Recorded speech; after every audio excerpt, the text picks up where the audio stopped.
Olá, pessoal. Começando aqui o ano novo com uma novidade para os clientes futuros e clientes existentes da Gondim Law. Fiquem ligados.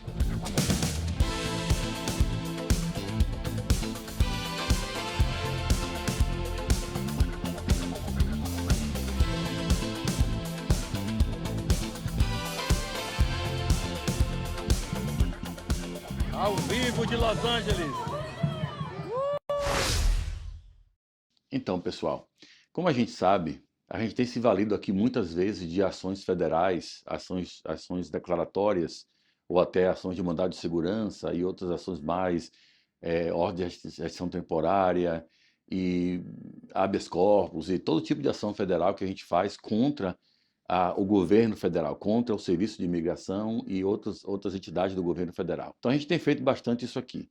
Mas isso não é, convenhamos, uma coisa barata para os clientes, né? E aquela pessoa que juntou ali seu dinheiro, conseguiu pagar os honorários, conseguiu pagar os custos da imigração, tal, e a imigração negou o processo de forma injusta, arbitrária, abusiva, né, e sem nenhum respeito até as evidências que foram apresentadas no processo. Às vezes eles fazem isso, né? Vocês que tiveram caso negado sabem que, se vocês lerem muitas vezes, a decisão não está coerente com a documentação que está no processo. Então, o que é que faz para esse cliente ainda que gastou esse dinheiro todo com esse processo, ainda ter agora que arcar também com a Corte Federal, honorário de Corte Federal, honorário de advogado, taxa de Corte Federal, para todo esse litígio que tem que ser feito. Então, isso é inviável para muitos clientes. E muitos acabam aceitando aquela negativa, né? Mesmo que ela tenha sido completamente injusta e ilegal. Mas a gente vai trazer agora uma certa garantia para alguns clientes, algum tipo de processo, que esses clientes não vão precisar pagar honorário de advogado para a gente se a gente tiver que entrar com uma ação federal porque o caso foi negado ilegalmente, de forma abusiva e irracional, como acontece muitas vezes. Então, isso não vai ser, obviamente, para todos os processos, né? Isso vai ser para processos que a gente sabe que não são discricionários, são matéria de lei. Vai ter a listinha desses processos aí para saberem quais são os que estão incluídos. E, nesses casos, a gente vai somente receber honorários que o próprio governo vai pagar, como a parte que perdeu o processo, o réu, né, do processo, o defendant do processo. Então, eles vão pagar o honorário do advogado que ganhou, mas se a gente não ganhar o processo na Corte Federal, a gente também não vai cobrar nada do cliente. Então, o cliente não vai pagar nada por esse processo. Nessa situação, é bom entender que não é para todos os processos que a gente pode fazer isso, tá? A gente não pode, por exemplo, fazer para I-485, para EB2 National Interest Waiver, EB2 NW. A gente não pode fazer para alguns processos que é tipo waiver, que são processos, são aplicações discricionárias. Quer dizer, a imigração pode não querer aprovar e fica difícil você ir para a Corte Federal e brigar contra isso. Então, eu não vou entrar na Corte Federal para brigar com um processo desse aí, realmente sem cobrar, porque provavelmente não vai conseguir, é muito difícil. Tem alguns casos que conseguem ainda, quando o caso é forte, mas geralmente dá problema para conseguir esses casos serem aprovados.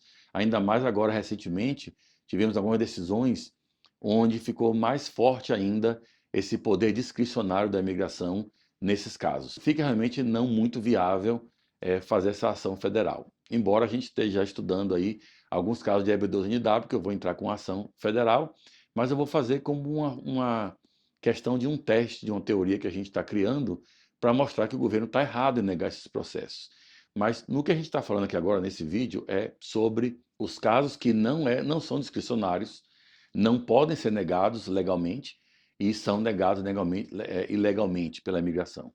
Então, por exemplo, processo de O1A e O1B, processos de L1A, L1B, H1B, também H2A, H2B, também processos de EB1, EB2, EB3, EB4 também, alguns processos de EB4 também se encaixam, não contando com o EB2NW, que é o único desses aí que é discricionário, mas todos os outros a gente pode dar essa garantia para você. Por que essa garantia vai ser dada? Bom, são 3 motivos. Primeiro, porque a gente confia na viabilidade do seu processo. Segundo, que a gente confia no nosso trabalho, da forma que o processo foi apresentado. E terceiro, que a gente sabe que, ganhando esse processo na Corte Federal, o cliente vai ganhar o visto que queria e nós não vamos deixar de receber nossos honorários pelo trabalho que foi feito. Então, não é realmente uma questão de fazer nada de graça para ninguém, ninguém está aqui dizendo isso. A gente apenas não vai cobrar do cliente para fazer esse processo. E você vai ter essa garantia de que, se seu caso for negado ilegalmente e você decidir que quer entrar com uma ação federal, você não vai ter que arcar com honorários de advogado, tá? Então, tem outros critérios também que a gente vai usar para ver quem pode ter esse benefício, quem não vai ter. Um deles, por exemplo, que eu posso dizer já se o caso for feito da forma que a gente acha que é a melhor, com a documentação que a gente acha melhor para o seu processo, a gente vai dar essa garantia. Caso você faça, por exemplo, você quer fazer o seu processo e você quer impor que a gente use um business plan, que não é o que a gente usa aqui geralmente, a gente não vai dar essa garantia para você. Se você quiser usar uma carta de expert, que não é da forma que a gente usa aqui, ou seja, não está seguindo o nosso conselho, a gente não vai realmente dar essa garantia e entrar com uma ação onde eu estou vendo que tem motivos ali pelos quais aquele processo poderia ter sido negado. E não foi feito da forma que a gente poderia dar essa garantia para você. É muito importante entender isso, porque parte do conselho que o advogado dá é a documentação de apoio que tem que ser apresentada no processo, as evidências, como elas vão ser adquiridas, como elas vão ser feitas.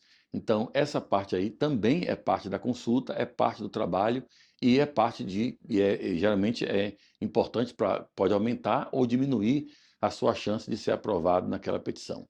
Então, geralmente a gente vai dar essa garantia para processos de I-129, que são esses vistos temporários que eu falei, né? Vistos não imigrantes, trabalho temporário, como o H1B, o L1, o O1 e outros mais, E1, E2, que são feitos por aqui, pelos Estados Unidos, com a imigração diretamente, né? A gente não vai dar essa garantia para processos consulares, como o E1 e E2, que são feitos no consulado, porque existe a teoria da impossibilidade de revisão de decisões consulares, então essa teoria é muito difícil a gente passar por cima, então a gente não vai adquirir, a gente não vai poder assumir esse risco, né? Mas os processos feitos com a imigração aqui, a gente vai sim dar essa garantia para os clientes. Também muito importante é a jurisdição, tá? Se a gente for fazer um processo para dar essa garantia para o cliente, eu tenho que saber que eu vou conseguir uma jurisdição que seja mais provável que a gente vai ganhar o processo. Eu não vou, por exemplo, pegar um processo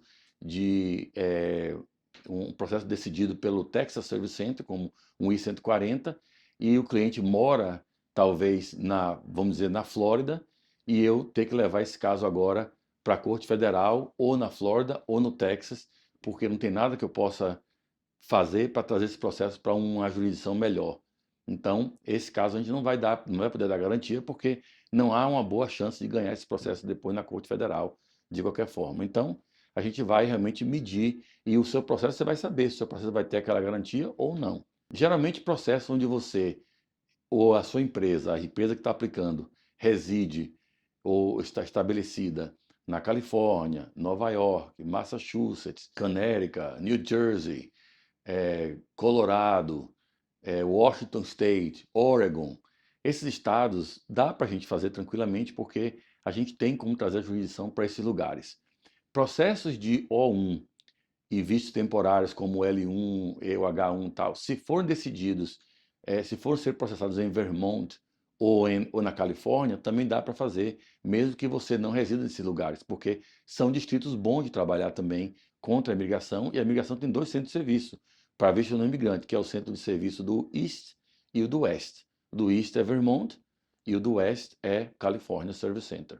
Então, nesses dois aí dá para a gente trabalhar com essas ações federais também, caso a migração cometa erro no seu processo. Com isso, gente, vocês vão saber que para a gente realmente assumir esse risco de fazer um processo federal sem cobrar, só para receber, só para ser remunerado pelo trabalho, apenas se ganhar no final, mostra a você o nível de confiança que a gente vai ter no seu processo, nas suas qualidades, nas suas condições de ser aprovado num processo desses vistos não imigrantes ou imigrantes. Então a gente vai ver cada caso e alguns casos pode ser que a gente diga, nesse caso aqui a gente não vai conseguir dar a garantia, porque a documentação não está de forma satisfatória ou porque a jurisdição onde o seu caso vai ser feito não é uma jurisdição favorável. Mas se você tiver como fazer o caso da jurisdição favorável e a documentação estiver de acordo com o critério mínimo que a gente vai estabelecer aqui para mostrar que esse caso é aprovável e que não pode ser negado se a imigração não cometer erro, nesse caso a gente vai dar essa garantia. Essa é a notícia que a gente tem agora para os nossos clientes, que é a garantia Gondim Law de não ter que arcar com honorários de advogado e custos de ação federal, caso a imigração cometa um erro no seu processo. Isso vai ser implementado agora, a partir de agora, desse vídeo aqui, já está valendo para os clientes, não vai ter nenhum custo adicional nos honorários, vai manter o mesmo valor que está lá na nossa tabela de preços, e vai ser um benefício que só vai ser utilizado por aqueles que precisarem. Eu espero que você não precise desse benefício, mas se precisar, nós vamos com o maior prazer ir para cima da imigração na Corte Federal e brigar pelos seus direitos, tá? Espero que tenham gostado desse vídeo e nos vemos na próxima. Tchau, pessoal!